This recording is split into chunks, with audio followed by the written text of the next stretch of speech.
You are listening to the Dork Age Podcast, episode 11. In this episode, this exciting 11th episode, we're deep into the double digits now. Well, are we deep in, or are we like... I think we have just scratched the we're in the surface shallow of the double digits. We're in the shallow end of the double digits. Because we've got, like, almost 90 videos still left in the double digits. Yeah, something like that. We're going to be talking about the Nintendo Switch big-time announcement for Nintendo. It's not going to be called the NX. Right. Dirk Gently's Holistic Detective Agency. Premiered yesterday. We called it. We did. And you'll know what that's about. Rocky Horror Picture Show Remake. Yeah. Retro review. Kind of like The Odd Couple. Last week in South Park. And then we're going to talk about some new trailers that hit for the week. Don't plan on getting political on this episode. Yeah. But I mean, we'll the third debate is over. We both still know that Donald Trump is completely batshit crazy. So that's all we really need to say about it. Yeah, because we got nuclear political Apparently. last week, according to one of our Facebook Comments. All Yeah. right, so this last week, Nintendo finally unveiled what is the NX, and it's called the Nintendo Switch. And it looks amazing. It does look amazing. It looks incredible. It is the hybrid of a console and a handheld in one. Basically, what it is you have this dock that plugs into your TV, and you have the controllers, which attach to a holder or something. I mean, it's the little screen they attach to the side of the little screen. Right, but when they're not on the screen, you can put them on this little holder thing to hold the controller. And not just that, but they're also including an actual controller. Well, I'm 90% sure that that's going to be an accessory that you buy extra, because that's going to be this version of the Pro Controller, which they have for the Wii U. Exactly. But that was sold separately, and I believe that Pro Controller is going to be sold separately as well. But the cool thing about the NX is that both of those side controllers, they're called Joy-Cons, can actually be split apart and played with two people. Yep. So you're taking a two-player game with two controllers everywhere you go. And I think that this is brilliant for Nintendo, who's always been pretty much lagging behind in the console generations. Yeah. So what we've got here is the home console generation. Now, they have dominated the handheld market since the Game Boy. Yeah. So what they're doing now is they are just merging those two things into one system. Okay, so I would be willing to bet money that the 3DS as we know it, they're not going to be doing that anymore, and they're just going to focus on products like the Switch that you can take anywhere. Well, shoot. I mean, okay, so one of the games that was talked about in the little launch trailer that I posted on our Facebook page, which, by the way, give us a like if you like, but one of the games that was talked about in that was Skyrim. So yes, they did does show that mean them playing Skyrim. You can take Skyrim portable? It would appear so, Chris. That's awesome. Right? And they've released the list of third-party developers that they're going to be working with, and it's a lot of big names. One in particular that I saw on there was Square Enix. So maybe we'll get to see Final Fantasy 15 on this new console. But what I think is so brilliant about the hybridization of the handheld and the console is they can turn that DS market that they've dominated, that handheld market, and join that with the console market that they already have, the limited market share that they already have. That's going to put them on, I believe, equal footing with Sony and Microsoft. Microsoft, which has never put out a handheld console, and Sony, which the PSP and the Vita both never really just took off like the Game Boy Advance, the DS Lite, the 3DS, the 3D XL, all that kind of stuff. Yeah. So it's going to be really interesting to see how this goes. Now, it's going to be cartridge-based, okay? So that's kind of a return to form for Nintendo. And it looks awesome. And the commercial itself, I love the way it's kind of marketed towards people like us, adults with disposable income, with... I was about to say, I don't know about you. I do not have any disposable income. Hey, you've got an Xbox One, though. Yeah, I bought it when I had disposable income. Right. So it's marketed in this initial trailer, which I'm sure there will be marketing towards children in the future with the Switch. But it looks like it's marketed towards people that, have a lot going on. Okay. You've got the guy who's got, he's got to take his dog for a walk. So he doesn't want to stop playing the new Zelda game. So he just puts his little controller, deals the Joy-Cons on the side of the screen and takes it with him. Mm-hmm. You've got the lady who's playing a new Mario game, which looks awesome. Mm-hmm. Looks like maybe a follow-up to Mario 64. Yeah. I don't know. It really did. And she's going off to the barbecue and setting it up, and then her and her friends are playing the game. You've got the guys playing basketball that stopped playing actual basketball to play video game basketball. It looks like NBA 2K17. Nobody picked me for their team, so I'm just going to play over here. You've got a new Splatoon game that they've shown, and they're trying to market that towards the esports. And one thing that I've always said, even back in the day, and we're talking Super Nintendo, Nintendo 64 era, that I kind of picked up on really early is that Nintendo mainly markets to children. Mm-hmm. This seems like a departure from that. Yeah, no, I get what you're saying. Traditionally, and I was a child when the 64 was out, when the GameCube was out. When the NES was out. Yeah, and most of the games generally, and I would say less so probably for the NES, because there were a lot more. It's hard to say that because all the games back then were, pretty much the same. But that's debatable. Of course it is. No, but they couldn't really get a lot of adult themes into games of the time because that was by design from Nintendo, because there would be a lot of Japanese releases that would come over to America that they would censor in America, and that was pretty much Nintendo of America saying you're going to have to follow these rules and this code of conduct. And I think that's why the Genesis probably did as good as it did, because it had more adult themed games like Splatterhouse and Night Trap and stuff like that. Now, when I got the Wii U, I was actually really surprised that Bayonetta 2 was an exclusive to the Wii U. And if you've ever played a Bayonetta game, it is very highly sexualized and adult. Not pornographic, but very sexualized, to the point where I was like, I can't believe I'm playing this game on a Nintendo console. On a PS4 or an Xbox, it would just seem normal. Yeah. But the fact that you're playing it on a Nintendo console is crazy. Now, what's that going to say? So we've already seen the Nintendo with the Wii U and specifically Bayonetta 2 going a more adult route with that game in particular. Now with their new console, they're marketing towards adults in this. What's that going to be for the future? So we can have games like Skyrim, but are we going to get a GTA? Like a third person. There was a Grand Theft Auto that came out for one of the handheld consoles, but it was a lot different. Yeah, the top-down view. Yeah, I remember that one. So I would like to see more adult titles on the Nintendo Switch, as well as your Pokemon, Super Mario Brothers, Pikmin, Zeldas, all those kind of things that are going to appeal to a wide range of ages. But what I like about this is you can play the game on the big screen on your TV, and I believe the dock kind of adds extra processing power to that to make it high definition graphics. Because apparently on the little screen it's just going to be 720p. So, but then you can take that AAA console gaming experience and take it with you. And you can set it up, and basically you're having a portable TV that you can use almost like nunchuck Wiimote style, or you can use a Pro controller, or you can put it on the little holder thing that they show on the front of the video, or you can take one half of the controller and give it to a friend and play two-player. And all of a sudden you're playing two-player. Yeah. So not only can you take it, and they're showing two Switch units back to back and 4 people playing all at the same time. Awesome. Yeah, or having the circle with all the esports players sitting in a circle playing Splatoon, practicing, and then they all go and they throw their Switches into the docks up there, and then they all start playing Splatoon. So I think Nintendo, first of all, thank God you didn't name your console something stupid this time.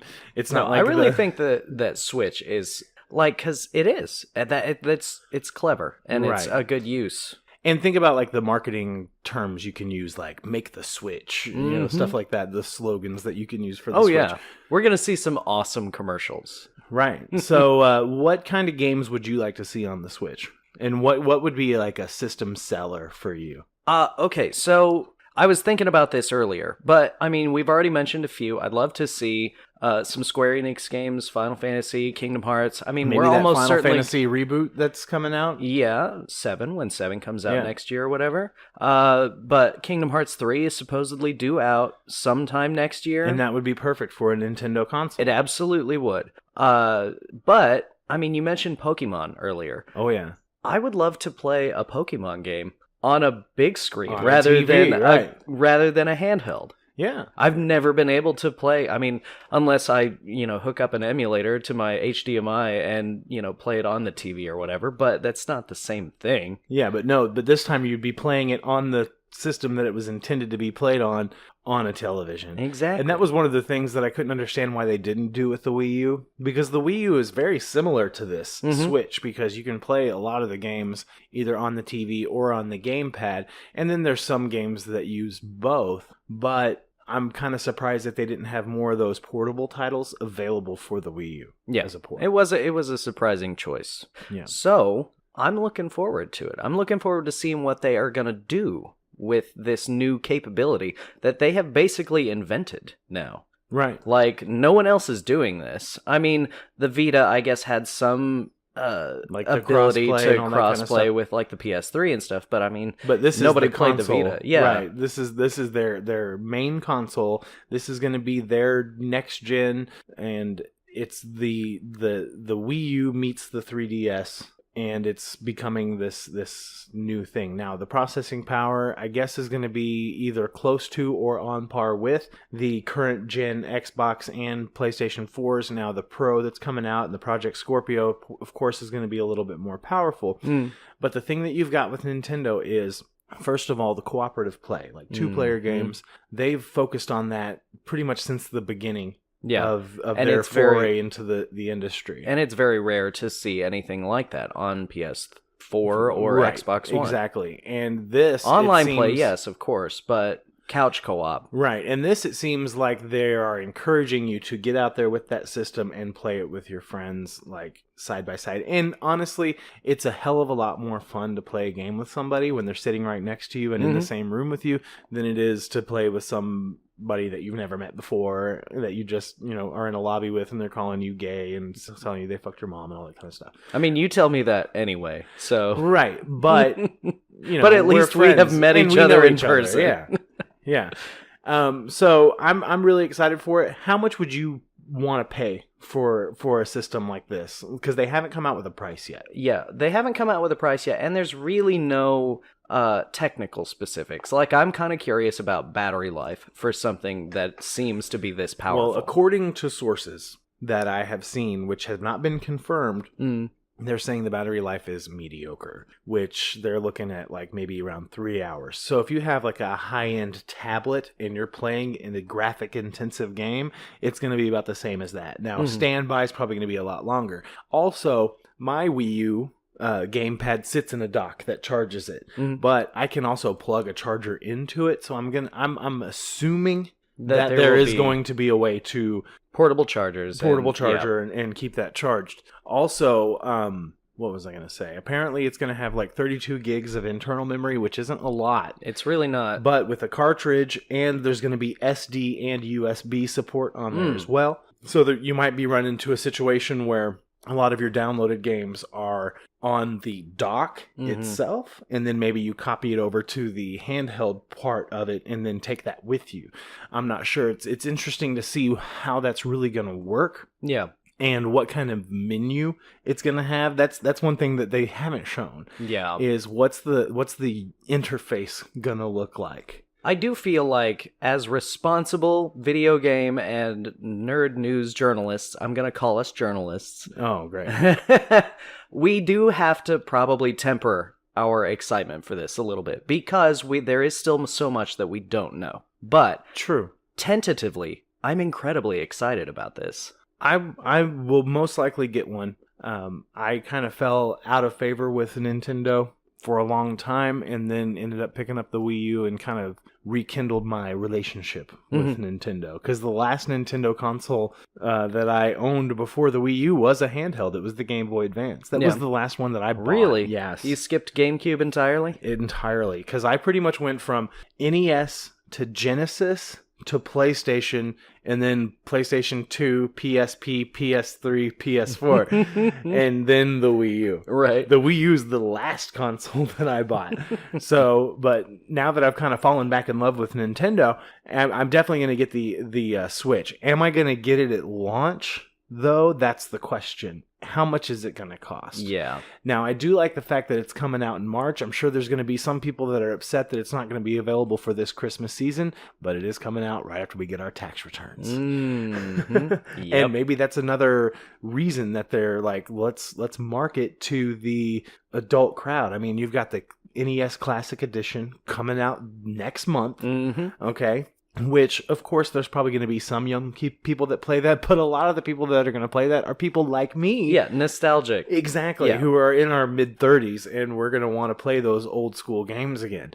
And they're advertising and marketing to older people. So maybe what they're trying to do is, let's make it available after Christmas. People have their tax returns. They might be more likely to spend $300 on this console that far after Christmas, okay, when they're not buying gifts for all these other people. Right. And then test the waters with the adults, and then next Christmas push really hard for those kids. Oh yeah. Come out with those killer apps that the kids are going to want, like the Pokemon and the Mario Kart, Smash Brothers, all that kind of stuff. Now, Breath of the Wild is going to come out on Wii U, and it's going to come out on the Switch. So which one do I buy?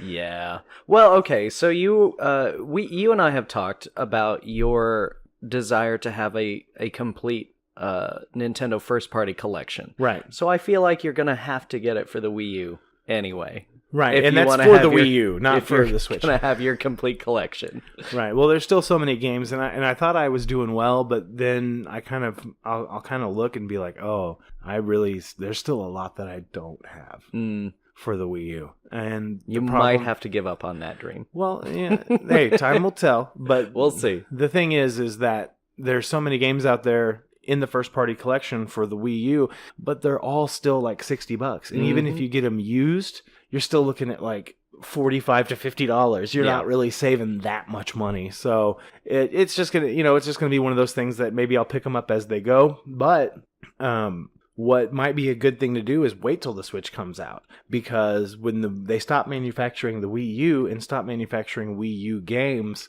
there is going to be that period where Wii U games become worth less than they are now before they're going to go up in value, because I really think that they will. And the people that adopt the Switch and fall in love with the Switch may go back to the Wii U and play some of those games that are only available on the Wii U. Yeah. So we talked about potential price point a little bit. Right. We have no information right now as what it's going to be when it comes out in Rumor is March. $299. That's really not bad. Because, I mean, I got my Xbox One at launch for $500. Okay. And obviously, paid price is lower now. Right. But, I paid $4 for the PS4. yeah. And they keep going down. I actually paid more than that if you consider the fact that I put it on a credit card and Yeah, paid it off interest. over a period of time. But yeah, I would say $300 would be the sweet spot, because I think you're still going to have that apprehension to pay more than $300 for something that's, for all intents and purposes, going to be viewed as more of a handheld than a home console. Potentially. Yeah. I mean, how much does a new 3DS cost? $200? Something like that. Between $150 and $200. So, I mean, think about adding another $100 on top of that. I think that if they go over $300, they might be shooting themselves in the foot a little bit. But you're always going to have those initial price drops. In fact, I bought my Wii U off of Nintendo's website, refurbished for $200. Yeah. So, and I absolutely do not regret that purchase at all. So we'll see. Should we move on? I suppose we should. But All right. ultimately, I think we're both very interested and excited to see what comes of the Nintendo Switch. I want to see Nintendo be a success again. I do too. I mean, as gigantic a company as it is, as absurdly wealthy as that company is. Apparently they have enough money in the bank to last like 13 years without turning a profit. Exactly. I mean, as much money as they already have, I do still want to see them succeed because they have been such an important part of our lives for so long. And, you know, I mean, some of their characters that they've introduced to us are iconic to the level that really you don't get with any other companies. Definitely not. Sonic may have come close, but nowhere near Mario. Yeah. I mean, they had Mario come out at the end of the Olympics when they announced that it was going to be in Japan. It was Mario. Yeah. So, there you go. All right. So, Dirk Gently's Holistic Detective Agency premiered yesterday on BBC America. Yeah, I had my DVR set for like 2 weeks before that. Starring Elijah Wood and written by Max Landis, who I've talked about on this show. I'm a fan of his, and I watched it this morning. You just watched it, so let's get your opinion on it first. I had no idea what was going on during the entire first episode, but it was so charming and engaging and interesting to watch that I couldn't take my eyes off the screen. It was still so good that I couldn't not continue to watch it despite not really knowing what the fuck was going on. Right. And maybe it's done that way by design. Maybe it's because like, everything is connected, but it's not always clear how. Right. But it's like, let's throw all this stuff at you in the first episode to make you wonder what the hell's going on. You got like 3 government agencies that are surveilling Todd's apartment, and you've got this assassin, a holistic assassin, brutally killing people. And I love the way she says, she's like, you know, I don't know who my targets are until I kill them. And she's like, but they always deserve it, or something like that. Or they were always supposed to have been killed. Except she knows that her target is Dirk Gently. One of them, yeah. One of them. But she doesn't know, obviously doesn't know she what doesn't Dirk Gently know looked who like. he is, what he looks like, or anything. Right. I think if you didn't have a character like Elijah Wood, if you didn't have that everyman character who's going through all this crazy stuff, and it was just Dirk Gently as the main character, I don't think it would be as relatable as it is. Oh, definitely not. And I think that's probably why Max Landis and the producers of that show probably chose to go that route. Kind of like, I think this could be like a spiritual successor to Wilfred. And maybe there's going to be a theory out there someday that's actually the same character of Elijah Wood. Do you remember what his character's name was in Wilfred? Because I do not. Off the top of my head. But it would be hilarious if it was, in fact, Todd. I remember Bear. No, I know it wasn't Todd. Yeah. It wasn't Todd. Everybody remembers Bear. Yeah. So the first episode of Dirk Gently's Holistic Detective Agency, which is based on 2 books that were written by Douglas Adams, one of that name and the other called The Long Dark Tea Time of the Soul. The series is not going to be based off of the books, but they're apparently going to allude to some of the plot points in those 2 books as something that happened to Dirk Gently in the past. Well, even in that first episode, he mentions like meeting Thor. And that happens in the first 2 books. Yes.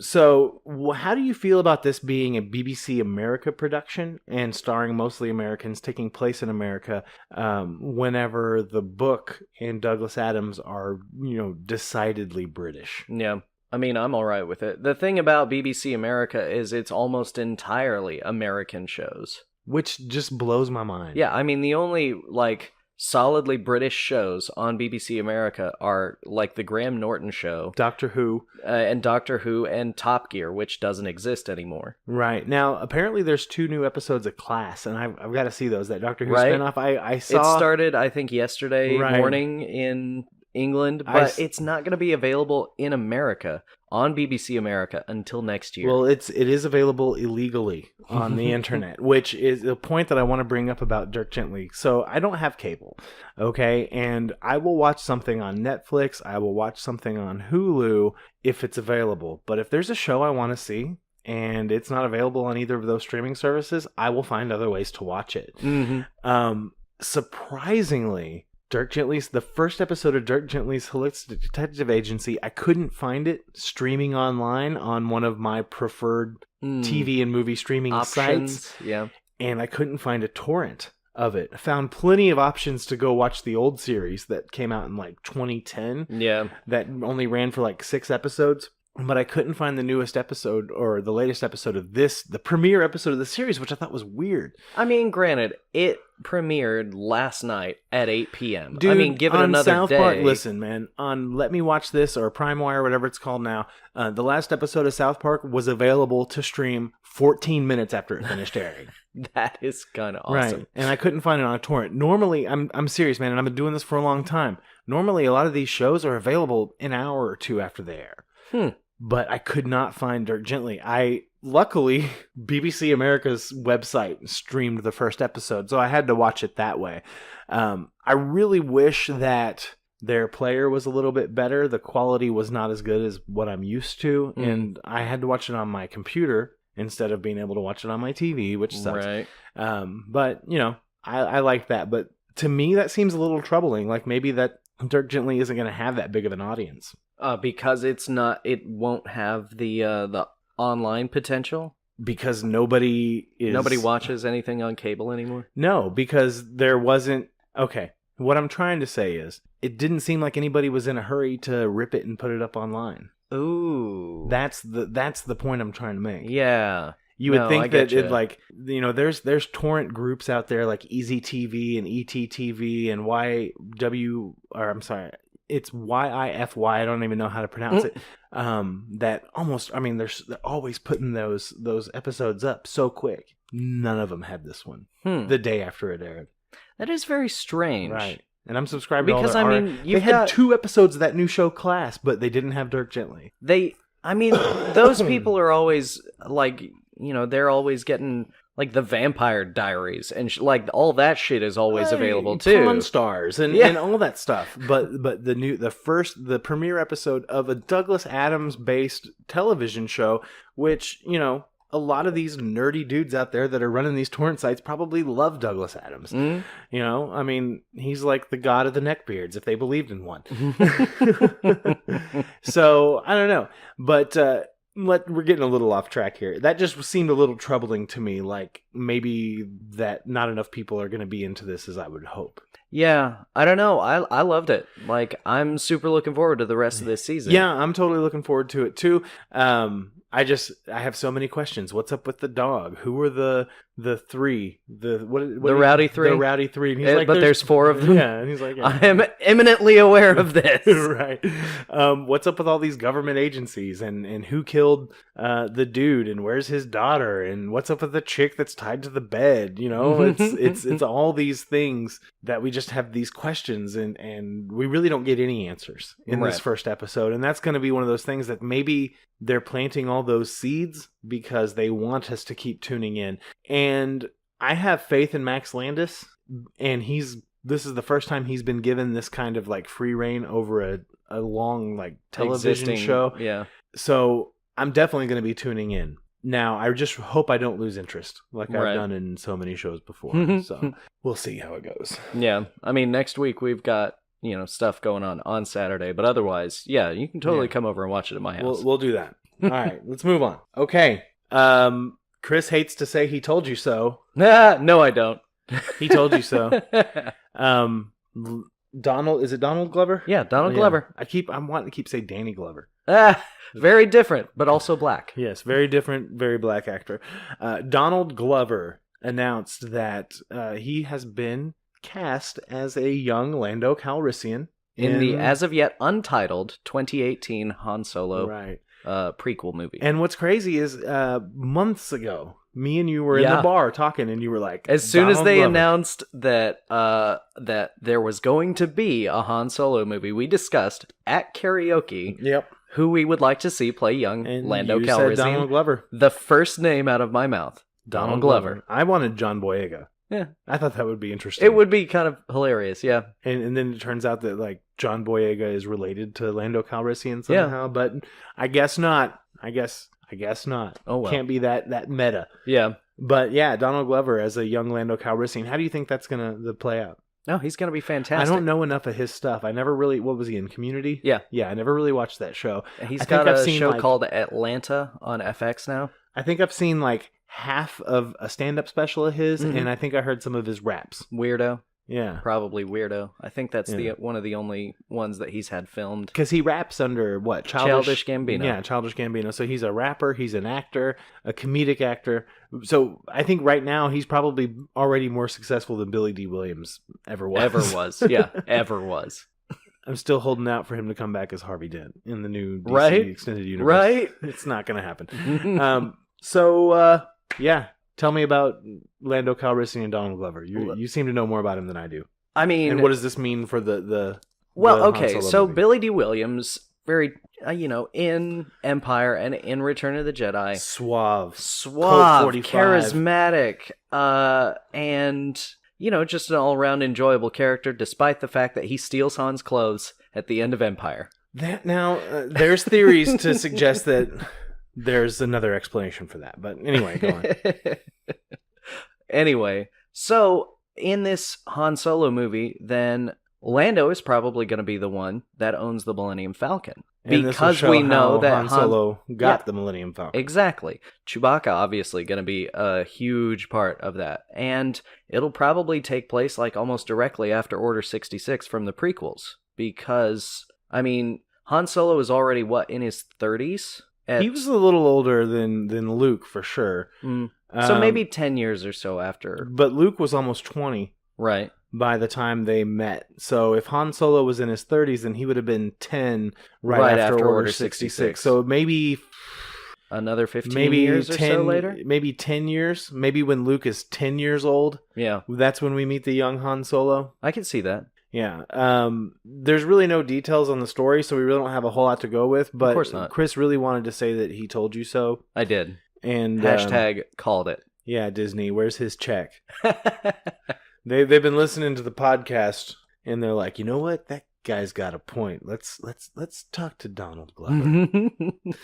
Or it's just possible that he's a popular black actor who bears a passing resemblance to Billy D. Williams did back in the day, and Yeah. maybe he does a great impression. I don't know. Maybe he auditioned. Who knows? Who knows? It's purely speculation at this point. Of course. But it's very exciting because I do love Donald Glover and I want to see him succeed. Right. That Rogue One, though. What if it takes place what if the events of this young Han Solo movie directly influence the events of Rogue One, and it's another prequel? Think about it. If Rogue One is a prequel to the original trilogy, and then the Han Solo is a prequel to Rogue One, and we just keep going back in time. To fill in the space between the prequels Who and the knows? original trilogy? Apparently they're going to do a Star Wars movie every year until we die, until the planet explodes and gets consumed by the sun. Until the heat death of the universe? Right. So there's a million possibilities. Maybe we'll finally get to see the Old Republic. That's what I want to see. If I want to see anything in the Star Wars universe, it's like the old days of the Jedi and the Sith and all that kind of stuff.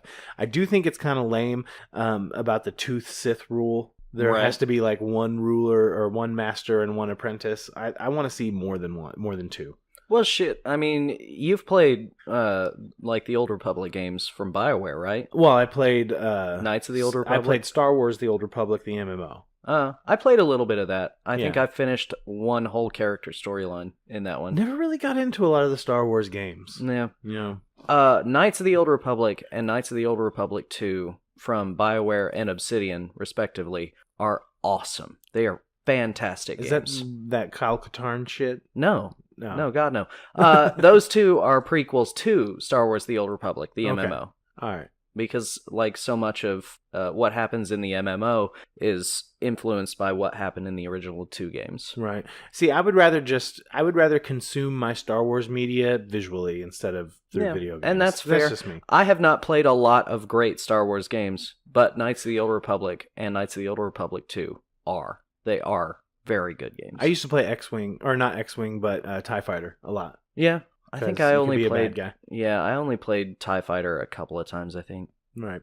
We good on this? Yeah, sure. All right, let's move on. Okay, so a couple days ago, they premiered the remake of the Rocky Horror Picture Show on Fox, starring Laverne Cox as Dr. Frankenfurter, and then a bunch of other people I haven't heard of, and then Ben Vereen. And Tim Curry was in it, too. So I'm a fan of the original. I'm a huge fan of the soundtrack. I know I've mentioned before that I happen to really enjoy musicals. And I used to have the soundtrack on tape when I was a kid and actually knew all the words of the musical by heart on all the songs before I had ever even seen it. Nice. Yeah, so that's Did you know also the interactive versions? No, I didn't kind of fall into that part until I became an adult and then moved to a town that was big enough to do a Rocky Horror Picture Show screening every year. Right. And then I went to a lot of those. So I'm very well versed in the movie and in the soundtrack. Now, I have a lot of criticisms of this remake. Many people do. First of all, it's completely unnecessary. Completely unnecessary. Why even bother remaking this?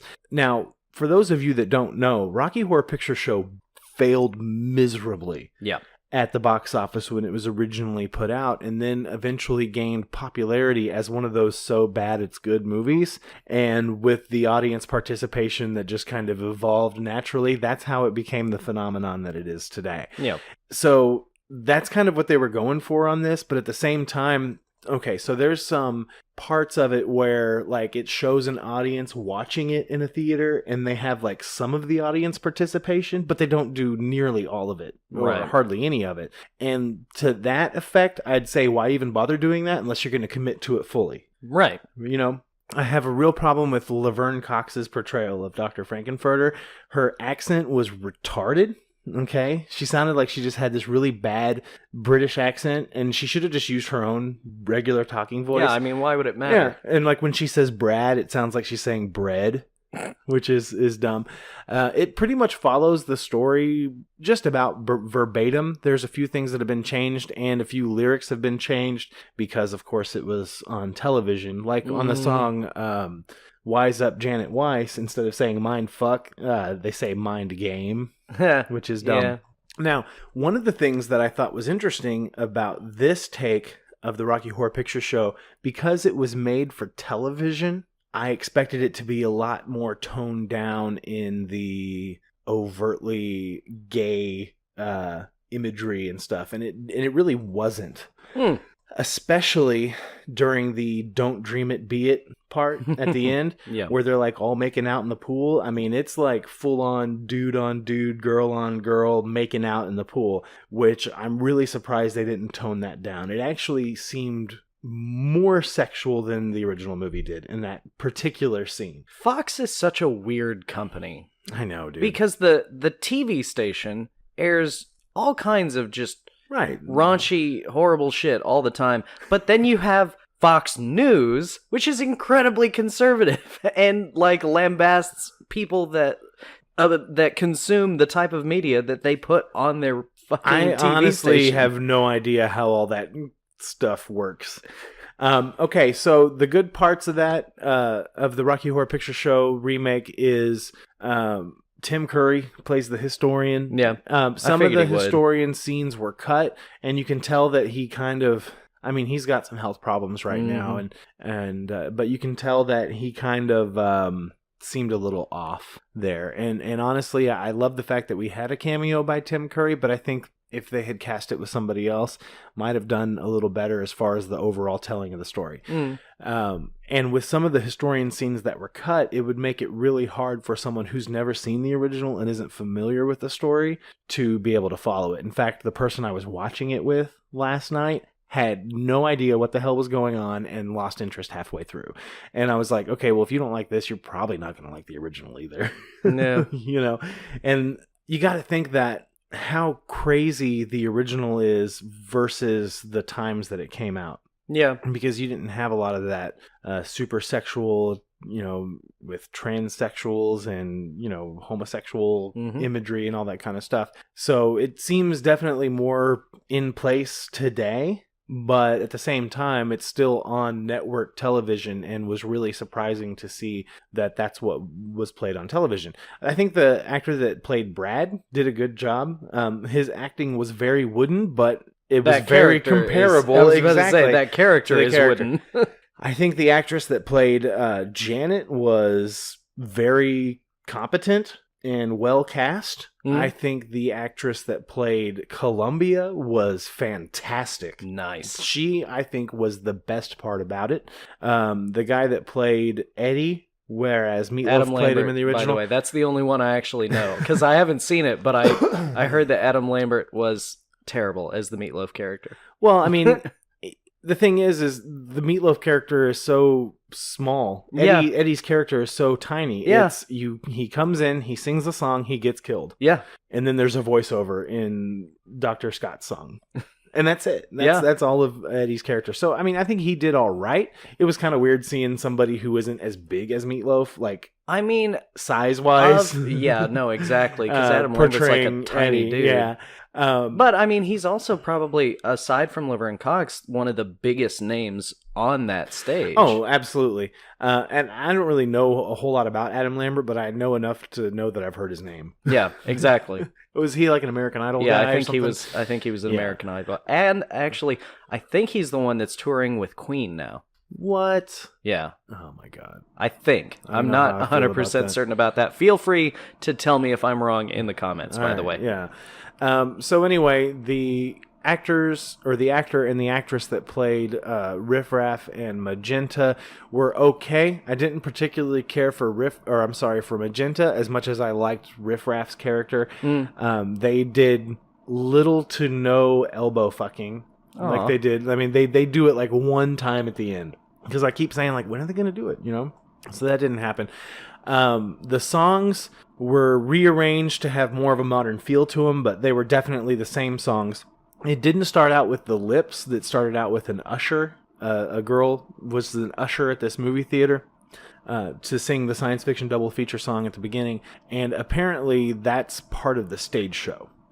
Is that an usher sings it at the beginning. I've never seen the stage show. Yeah, I haven't either. So that was I actually auditioned for this stage show when I was living up in the city. Nice. Yeah, I did not get cast. Oh. They wouldn't even let you be a stagehand or anything? No. Oh, ouch. I mean, it was the city. There was a lot of people vying for everything. Right. I think really the weakest part of the whole movie was Laverne Cox. Really? Right. I hated her speaking voice, and she doesn't have a very powerful vocal range. I mean, and you kind of need, especially for like transsexual Transylvanian. Right. Well, here's the thing, okay? She was competent in like Just 7 Days I Can Make You a Man, and in The Wise Up Janet Weiss, and in Sweet Transvestite. But the song at the end, I'm Going Home, that Tim Curry sang at the end of the first one, and he sang it with a lot of emotion. Tim Curry's not the best singer. No. But he is better. But he's a than Laverne fantastic Cox. actor. Absolutely. And he had so much emotion in that. And it just was wasted on Laverne Cox. And here's another issue when it comes to Laverne Cox, and this remake in particular, that I have a problem with. They keep referring to Frankenfurter as a female. And because, I mean, in the original, you know that Tim Curry is a male. Right, and that he's wearing lingerie. Transvestite, he's a transsexual, and all that stuff. But they still refer to Frankenfurter as a he. In the original? Yes. Yeah. Because, you know, and I first started noticing it during the floor show whenever Columbia, you know, she's like, it was great when it all began, you know, that one? And it's like, but it was over when she had a plan to start working on a muscle man, you know? And I was like, wait a second. And then I start noticing more and more towards the end, and they start talking about Frank's character. And they kept referring to Frankenfurter as a female. So that, it's like, they definitely misgendered, and I don't know if that was because Laverne Cox was born a man who transitioned into a female. But that kind of would have been, I think, more impactful, especially for this new audience, to refer to someone who looks like a woman as a he. You know what I'm saying? But, I mean, as far as, like, political correctness and shit goes, you're supposed to refer to transgender people as the gender that they identify with, right? But this isn't trans. That's the SJW thing. But this isn't transgendered Transylvania. This is transsexual Transylvania. Yeah, exactly. But the thing is Frankenfurter identifies as a male. In the original movie, Frankenfurter refers to himself, and other people refer to Frankenfurter as a male. And so they've changed Frankenfurter's gender identity in this. Okay? Whereas and it's not ambiguous. It's like she's a she. Whereas Frankenfurter's a he, but dresses as a she. You see what you get what I'm saying? I think I get what you're So what you're I kind of have an issue with that. And really just Laverne Cox's singing and her performance and I think those are the most the worst parts about those, and it really doesn't hold a candle to the original. Yeah.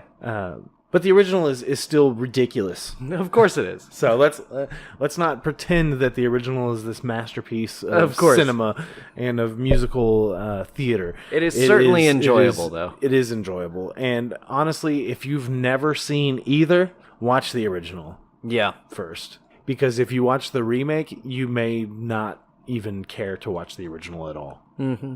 That's how I feel. Shall we move on? Mm? Last week in South Park. Danishes for Denmark. So it really looks like Cartman is not gonna retaliate against the boys. Yeah. I mean, he is legitimately seemed to at least move on. Right. We know that we know a little bit more about member berries now. Not a whole lot. Mr. Garrison is back in the show. Yeah. I love what he's he says. He's basically doing stand-up now. Yeah, he's basically doing. He's like lights a cigarette and starts talking about sticking his finger up a chick's asshole, which is obviously we know what that's referencing is the grab him by the pussy remark. Here's what I want to see happen in South Park, because people started getting mad at him because he was talking shit on women. And they're like, what are you doing? You know, you're going to lose now. And so they start chasing him, and he runs away, and he finds the support group for the member berries and all that. What I want to see is him drop out of the race, and then Donald Trump, like a South Park version of like actually referred to as Donald Trump, running for president in the South Park universe against Hillary Clinton. That's what I want to see for the next, 2 weeks. Mm-hmm. So, because, I mean, shit, we're in episode 4, right? Right. I mean, that means there's 4 left. Yeah, well, they're definitely they do super short seasons now. Yeah, well, they're definitely going to have one that comes out after the election, which election is on a Tuesday. South Park's going to come out on a Wednesday. And I remember 8 years ago when Barack Obama was elected, there was a brand new South Park on the very next day. I mean, and they can do it. Legitimately, because they've probably already got a plan. They've got to be smart enough to already have a plan. But do you remember the Ocean's 11 heist one? Mm-hmm. Because that was that after the first election? That was after the first election. Because that was John McCain and they actually used excerpts from Barack Obama's real speech that he had given the night before in his acceptance speech. It was crazy. And I was like, wow, how can they do that so quick? And then, of course, shortly after that 7 Days to Air documentary came out. But anyway, let's get back to the episode. So we've got Garrison, who decides to start talking bad about women, and he says something that I absolutely love. At the end, he's like, or not at the end, but at the end of his little stand-up bit, he's like, oh, where did I lose you? And, you were fine with, fuck all immigrants and Muslims can eat shit. Fuck them all to death. Yeah, fuck them all to death. But no, it's talking about women. That's where you draw the line. And that's so true about this election, because Donald Trump says horrible things about Hispanic people and other people in general, and alludes to horrible things. But no, that's where you draw the line, is whenever he talks about grabbing women by the pussy. No, I mean, that's where it is. He's encouraging treason actively. Right. I mean, he's fucking encouraging foreign government to hack American. I mean, that's treason. Oh, and also whenever, this was before the last couple of debates, but he was talking about if Hillary wins, he's like, well, maybe our Second Amendment people can do something about I remember that one. How crazy is that? He is a reprehensible human being. He has done everything possible to turn people away from him, but the thing that actually is making people, the Republicans at least, dislike him and step away and reduce things he says about women endorsements, grab them by the pussy. Right. That's where you draw the line. That's where the GOP draws the line. Okay, so let's get back to the actual show. Before we get into a tangent about Donald Trump like we did the last 2 episodes. So you've got Mr. Garrison talking bad about women because he's actively trying to lose the election. And maybe that's the way it really is going in real life. You've got Cartman and his girlfriend who are trying to raise awareness and save the skew by getting all the boys and girls to get along with each other. And they're like, let's unite under a common cause. And that's Danish is for Denmark. Denmark is trying to get their trolling software and their anti-trolling citadel built. Right. So the kids are trying to sell Danishes to help raise money. Meanwhile, the trolls of Colorado, along with Gerald, Skank Hunt 42, are trying to find a way to shut that down. And what they end up doing is just start trolling against Denmark itself to discredit Denmark. And it's so like parallel to what's going on in our electoral process or our electoral season right now, because a lot of stuff that you see online is so outrageous that they almost have to be trolls.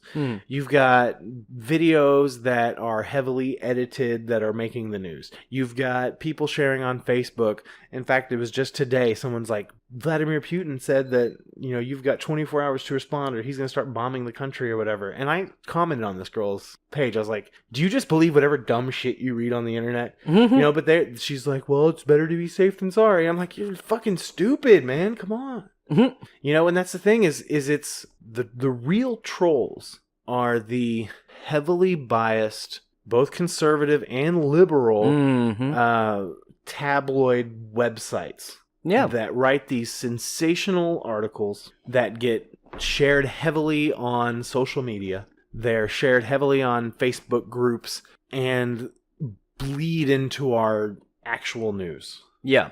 And those are the real trolls, and I think that's what South Park is trying to tell us. I feel like that's accurate, honestly, because, I mean, like the hashtag Never Hillary folks, the people that are convinced that she is a criminal and needs to be put in jail.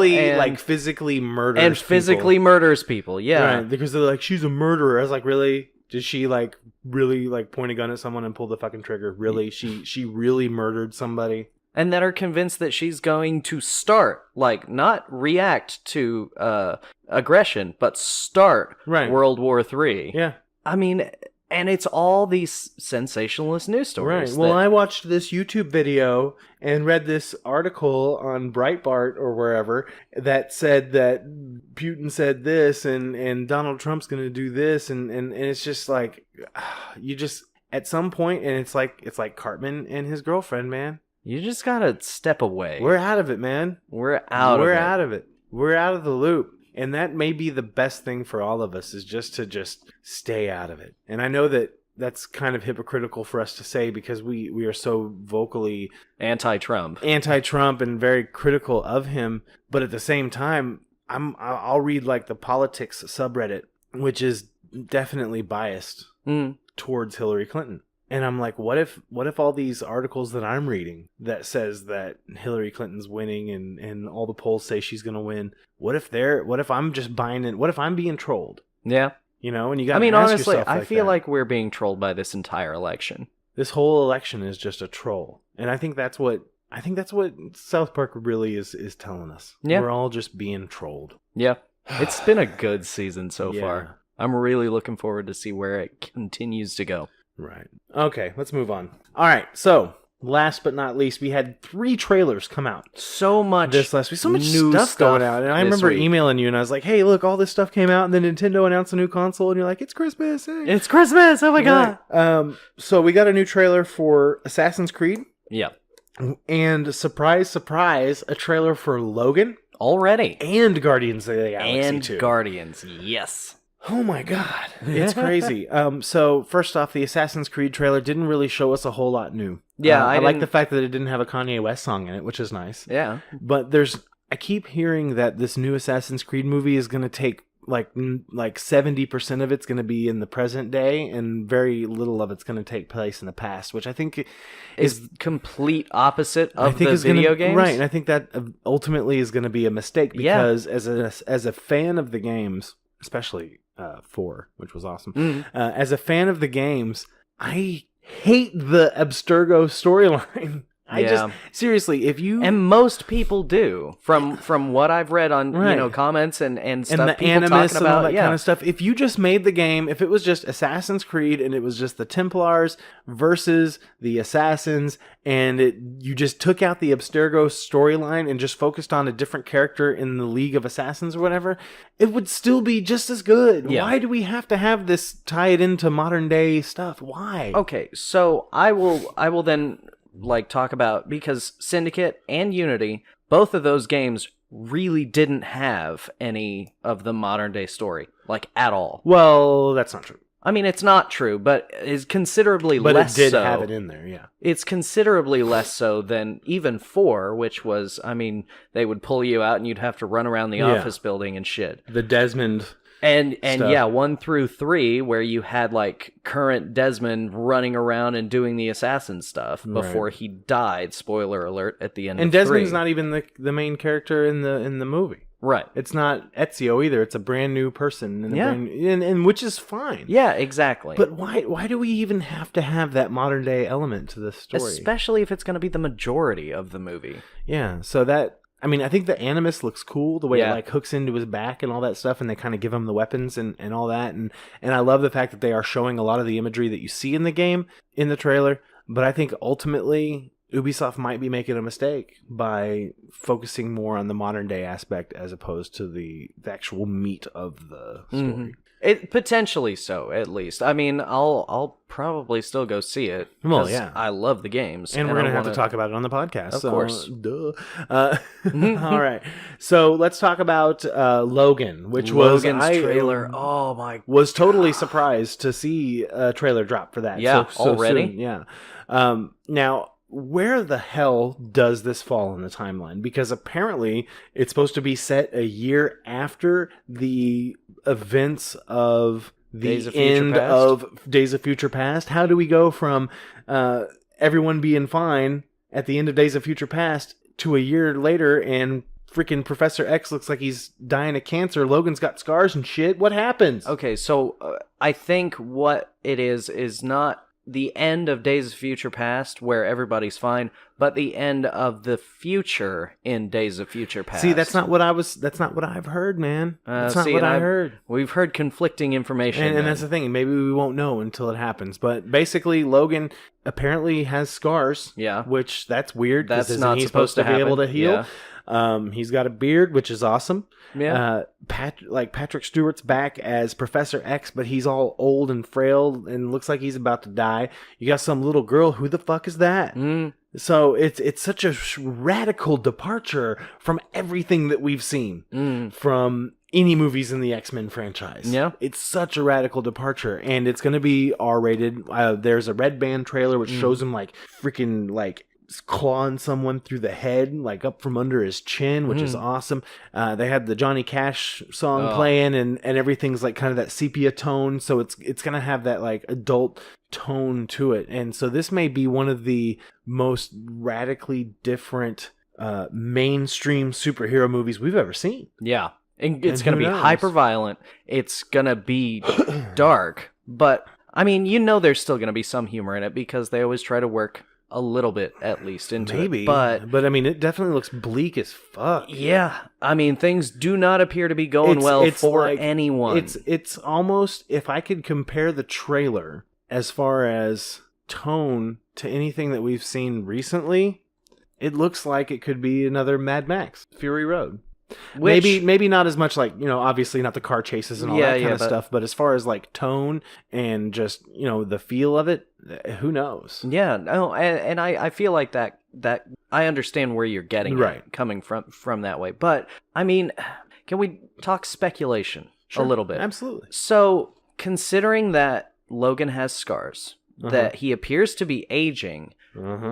What's wrong with his healing factor? Right. And where are all the mutants? See, and I didn't actually I didn't watch the Red Band trailer, I guess. I watched just the straight up normal one cuz I didn't see any claws through heads. Right. I didn't see hardly any use of his claws in the regular trailer. So, that made me think he's trying to not use them, which I mean, you would if you don't have your healing factor anymore. Someone compared the Logan trailer to The Last of Us. Dude. I kind of like that. Yeah. I was reading, I think, the IO9 article about the trailer, and one of the comments was talking about the little girl, and I didn't want to be spoiled, so I didn't read the comment at all, but in, like, the Old Man Logan story, apparently she's super important or something. See, I read And I Old just, Man like, Logan, skimmed a little and bit. and granted, it's been 5 or 6 years, and I only read it once. I don't recall a little girl in Old Man Logan. Well, see, and the thing is you can't do Old Man Logan Right. with the company that controls the rights to Wolverine Because it's right got now. Because Hulk, it's right? got it's got Hulk, it's got Hawkeye, it's got Wow. it's got a lot of Marvel characters in it. Yeah. So you just really can't do it. But I mean, it probably has a lot of that feel and a lot of that tone, that dystopian, and this could just be an alternate reality. And honestly, I would love to see more stuff like that. Why not just do a one-off Deadpool kills the Marvel Universe or something crazy like that movie, where it doesn't necessarily have to be canon. They don't always have to be interconnected and follow each other. Why not just do like these one-off stories where maybe a character does die in this one, but they're back in another one, and Because maybe we it's an don't need an explanation of why. The thing that I was seeing, because in the comment they had like shots of actual comic book pages, and in the comic book pages, the little girl was not a little girl; she was a young woman. Right. But like she has Wolverine's healing factor. Yeah, well, they're Something saying like it's that. X-23, and she's part of the Wolverine, or I'm sorry, the Weapon X program and all that kind of stuff. So we'll see. Time will tell. We really don't know enough about it now to be able to get a good idea. But what is it, coming out like March or something? Yeah, it's real soon. It's they're getting it done. Mm-hmm. And you know what? With as bad as Origins was, and with as mediocre as Apocalypse, the Wolverine was, yeah. It's time for Hugh Jackman to really end on a high note. Oh, and yeah, this could be it. I mean, this looks like, here's a good example of how Logan looks compared to the other movies in the franchise. It's like comparing Devil's Rejects to House of a Thousand Corpses in the shift of tone. Yeah. Does that seem to make sense? I have never seen either of those movies, so dude. Well, Halloween's coming up. Maybe we should watch it. All right. So, last but not least, there was a Guardians of the Galaxy trailer. Mm-hmm. It didn't really show us a whole lot, just kind of some scenes. We did get a scene with Drax and Quill. Yeah, and Star-Lord together talking about Gamora. So apparently they're still trying to make Gamora and Star-Lord happen. Mm-hmm. Maybe it will, maybe it won't. Maybe he'll meet someone else. Well, because this movie's only supposed to take place like 3 months after the original, right? Yeah, probably. Something like it's that. not been very long. And again, just kind of like with Groot's Logan, still a baby. we don't have a lot to go on as far as story-wise. We know that Michael Rooker's back as Yondu. Mm-hmm. And he's got his head fin. Yeah. And Groot's still a baby. Now, hopefully, I'm hoping throughout the movie, Groot will grow back into his full-size form. Because I love adult Groot. Yeah.